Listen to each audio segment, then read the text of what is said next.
Welcome to Founders Future, a podcast powered by Closers.io, where we dive into the journeys of innovative entrepreneurs and explore the road ahead for them and their companies. I'm your host, Jae Encarnacion, and in each episode, we uncover the stories behind impactful ventures, the challenges faced along the way, and the strategies driving their future growth. Today, we're thrilled to have Franco Caporale, the founder and CEO of SaaSMQL. Franco brings a unique blend of expertise as a Marketo certified expert with a robust business education from Pepperdine University and a passion for helping SaaS companies scale through account-based marketing and demand generation. Based in Miami, Florida, SaaSMQL, founded in 2018, is transforming how SaaS businesses build pipelines and generate revenue with clients like OpenPrize and Side. We'll be exploring his founding story, how his business empowers SaaS companies, and his vision for scaling this impact-driven venture. So with that being said, let's dive right in. Franco, welcome to Founders Future. Thank you, Jay. Great to be here, and thank you for the nice introduction. Absolutely. A pleasure to have you on the show. I can't wait to dive into what you're doing with SaaSMQL. So with that, I would really love for you to start at the top for our listeners, Franco. What specific problem in the SaaS marketing landscape really inspired you to start SaaSMQL? Yeah, so it's all related to my journey working in Silicon Valley, in San Francisco, with fast-growing startups, B2B. And I worked for 4 of those companies within 10 years. And I found that there were a lot of common challenges that those companies were facing, and a lot of other similar startups, similar stages were having the same challenges. Obviously, the goal for everyone in the marketing department is to generate sales opportunities and pipeline for the sales team. And there is a lot that goes into that. And the challenges were always, we're not able to reach the goals that we had. We want to grow faster. We need speed. We need a lot of opportunities. And a lot of time there were not enough resources to do that. And there is a lot of things that needs to be set up and campaigns. And when I was working for these companies, we were able to put together a nice system and workflows and approach that was working. And so at that point, I started having a lot of requests from other VP of marketing or CEOs at Series A, Series B, and C companies looking to set up the same system that we had when I was working at Branch, when I was working at Optimize or Duetto or Couchbase. And so I had to say, no, I can't help. I don't have time to do that.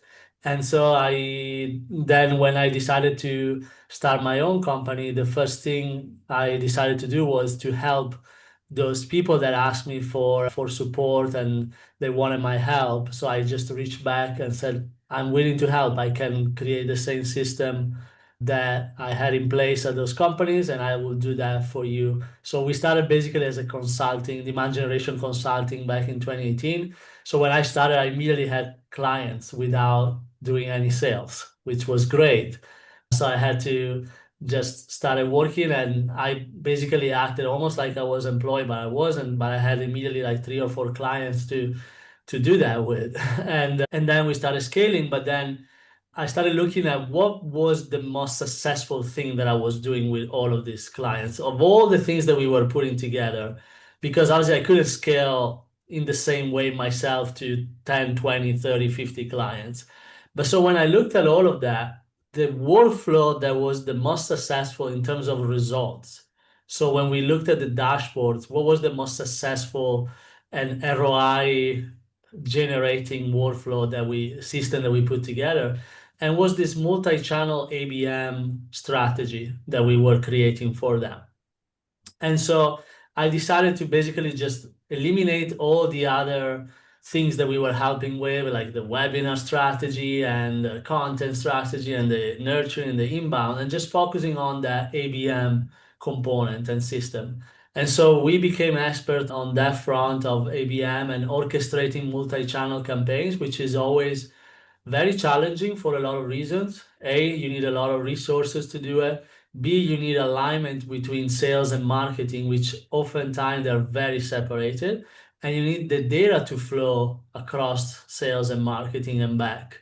And so those are the main challenges that we help solving.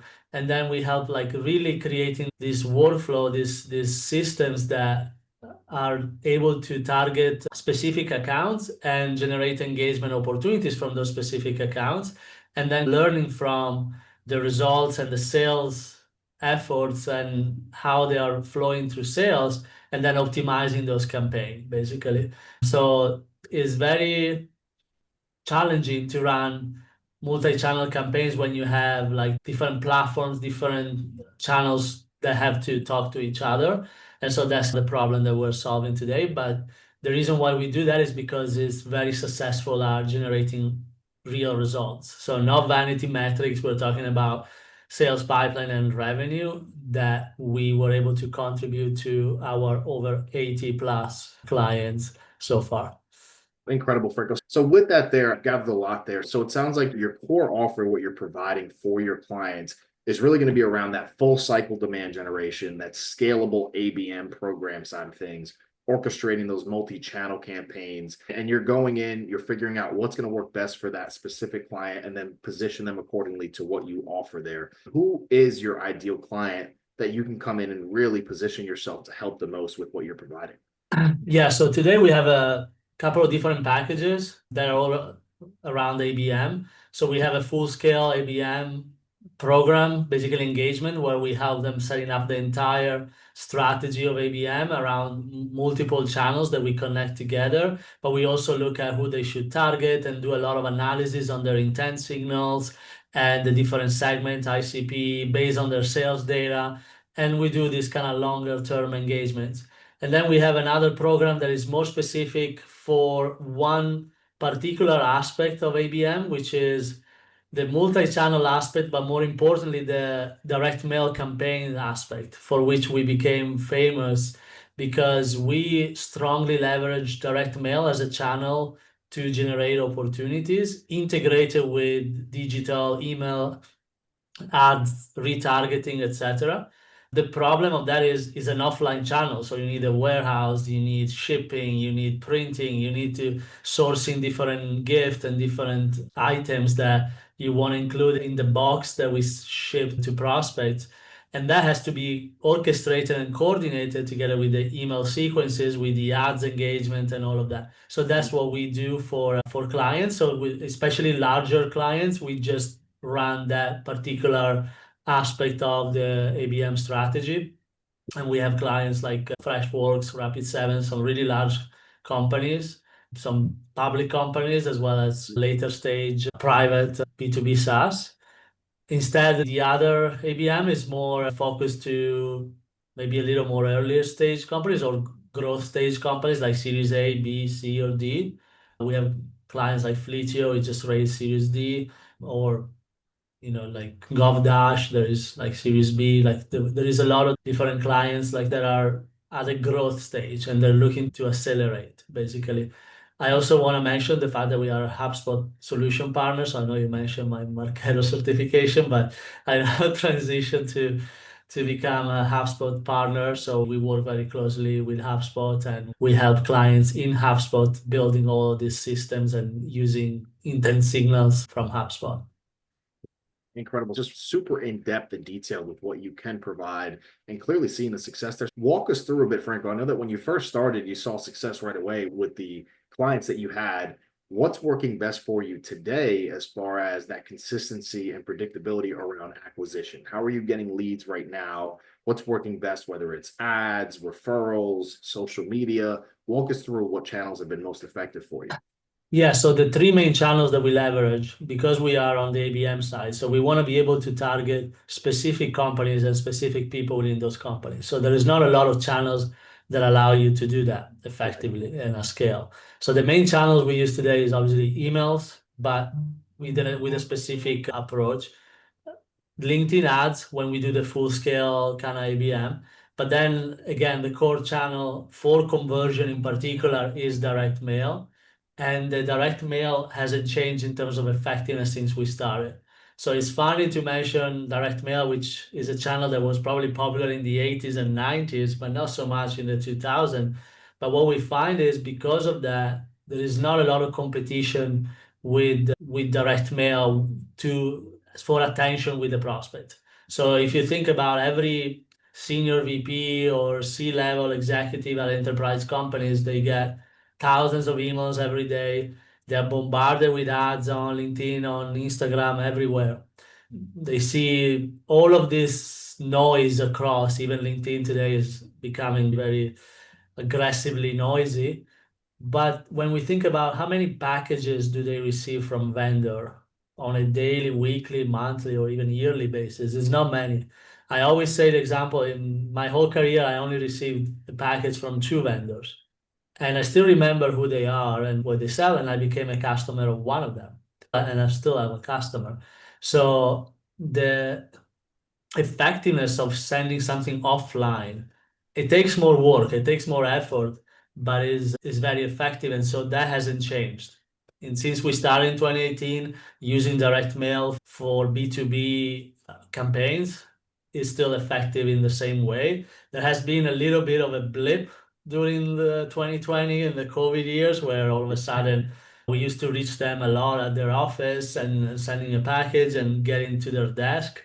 And then it became very hard, so we had to pivot a bit the model and do some adjustments and add some extra steps to verify and warm up prospects before we ship the package. But today it works as effectively as in 2018, 2019, and before, because I was already doing it when I was working at those companies. And has always been very high ROI with all the campaigns that we run, because obviously we run it for companies that have a certain deal size, right? That's not for everyone. We work with high ticket SaaS that can sell their software for 30, 40, 50K or even $2 million. So you just need one solid opportunity from even 200, 500 direct mail to justify the effort. And that's what we do. So that's our ideal customer client, is obviously high ticket, because these are very custom and very targeted campaigns that require a lot of effort to build, but they're worth it when the deal size is high. Absolutely. And just incredible. And really hope that our listeners are tuning in closely there because, as you mentioned, it was something that was super popular in the 80s and 90s and now not so much. So to hear that a company of your stature is doing such good numbers and seeing success from that, it's incredible. That is an effective method, especially on top of the ads that you're running, still doing emails and pushing out and doing more social media as well. So just incredible to hear that side of it. So overall, Franco, you've been around since 2018. What does the sales process look like for you, being that you are working with so many different types of companies? Do you have a sales team, a marketing team, assistants behind you? What does that sales process look like? Because there are many moving pieces here, it sounds like. Yeah, no, exactly. And that's probably what, as we could have grown much faster. I spent a lot of time on building the delivery aspect of our service, so the client team that is working with every client. But the rest is just me. So I close all the 80 plus clients. We had some sales rep joining us in the past year, but in general, I never spent a lot of time building the sales team or even the marketing team. So actually, we have a couple of assistants on the marketing side for us, but in general, it's been me, and we've been growing slowly and steadily in the past few years. But I know that we have a solid opportunity the moment that I decide to build the sales team, because we constantly have a lot of leads and we're good at generating leads, obviously, because that's what we do. And so it's just a matter of creating all the structure for the sales side, which just being me requires a lot of time, but it's something that I know we're gonna probably do pretty soon, because I've done the same calls many times Yeah. and I know it by heart, obviously. And we get a lot of good interest, and we sign new clients every month. So it's going well on that front. Obviously, being that you are the only salesperson, it's got to be affecting your ability to focus on that founder level, CEO level work. And clear as day that you're looking to add support, more setters and closers to really build that team out for you. And clear as day you're seeing that success there. What could you point to on that front with having everything built out, knowing that you're going to have to start adding and building a sales team here? What would you say is your biggest bottleneck right now? Obviously, the lead generation sounds like you have that down pat. That's what you guys do as a company. Would it be more along that converting those clients or delivering on the fulfillment side, being that you're wearing so many hats? What are you thinking about on the bottleneck side that you're looking to really solve the scale? The bottleneck for sure becomes the delivery, because the moment I hire the sales team and if all of a sudden we 2x the number of clients that we start every month, it becomes a problem right away because we're bootstrapped, so we can only hire as we grow. And so we will have to very quickly hire people on the delivery and train them, and it's not quick. Also because we're very selective with who we hire. Just to give you an idea, especially on the client side, last time we received 4,000 resume, interviewed 45 people to hire one person. So we interview 1% of, sorry, yeah, one, did I do the, yeah, 1% of all the resume we received. We did the first interview, then only, I think, 4 or 5 or 6 got to the second and third interview, and then we hire only one person. So it takes a lot of work to recruit, especially on the client team. We're looking for a lot of different skills, personality, etc., and cultural fit. So it's very hard. On the sales side, we hired people in the past. That was a lot of learning from me to what is the profile of a sales rep that works for us. And what I found is our sales process is very consultative type sales. So we literally dig into the problem and the challenges of the VP of marketing or CEO or director of demand gen that they have today and how we can support them. So it requires really knowing a lot of the different aspects of demand generation and speaking that language, obviously. And we saw that even very successful reps from other industries or verticals will not be able to jump in without really intensive training. So from my view, I think our client team will be better able to sell than some of the people that we hired in the past. So really just honing in, finding those A players has been a tougher thing for you because of the niche that you're in and really wanting to provide that high quality. So with that there, clear as day that you have the plan set. So what does the rest of 2025 going into 2026 look like for you, Franco? What are you laser focused on to achieve that scale, that growth, continue to build out the team properly? Walk us through what that looks like in your mind right now. Yeah, so we are continuing to systematizing a lot of our both delivery and the infrastructure that we use for the clients' campaigns. We are doing some additional like improvement with some AI tools like Clay and some other that are injected into our process. And just to give you an example, with Clay, just one single workflow is saving us like $2,000 to $3,000 a month. Just one single workflow that we used to have freelancer doing for us. So it was a kind of a manual steps. Now we have fully automated that with Clay. With what it used to take 2 or 3 days to get it back done, now it takes 6 to 7 minutes, and it's costing us almost nothing. So it's those are a lot of aspects we're working to see what else we can do with AI. Obviously, we're using AI and ChatGPT across a lot of our processes, but there is more that we can do for a lot of our workflows to make it even more powerful. So that's one aspect I'm working on. And then we're also looking to continue going up market. Like I said, we have some really large clients that are very successful with us, while in the past we used to focus exclusively on early stage and growth stage startups. So Series A, B, and C. That was like 100% of our clients in the past, because that's the stage that I knew very well and I was comfortable with that stage, and we had a perfect kind of program for them and systems and everything. But then we started working with much larger clients with much larger budgets, and they had a ton of good results with us. And what we find is that we develop another different type of program for them, because obviously they need different things from us.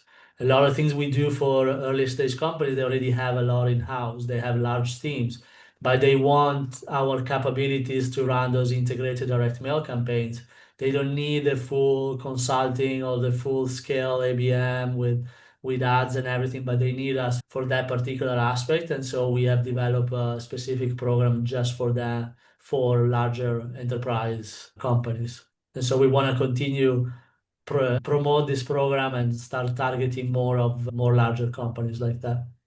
Incredible. So with that, just so amazing to be able to hear the thought process and how you are seeing that success and planning to continue to grow and scale. So I do want to take us into the lightning round here before we wrap up the show. And just so first thing that comes to mind, what's one tool or resource that you're using right now, whether it's an automation platform or a demand gen strategy or an AI tool? What's been the biggest game changer for SaaS MQL this far?